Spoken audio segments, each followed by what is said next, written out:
Á útsölunni var gefinn 20% afsláttur. Ég keypti mér peysu og fékk 1360 krónur í afslátt. Hvað kostaði peysan á fullu verði?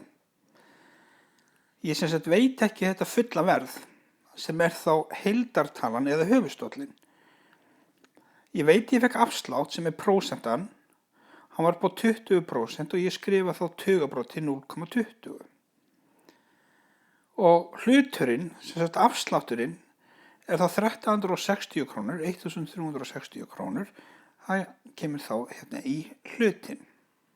Þannig að heildin, höfuðstóllinn, sinnum prósentan, jafnt og hluturinn sem afslátturinn. Og við ætlum að einangra þetta græna X hérna, við ætlum að losna við 0,20 og að því að margföldun hérna, þá gerum við akkurat öfugt við margföldunina, við deilum með 0,20 og þá hverfur það hér og verður að einum. Þannig að þetta verður 1x hérna vinstra megin.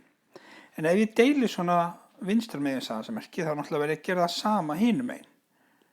Deila með 0,20.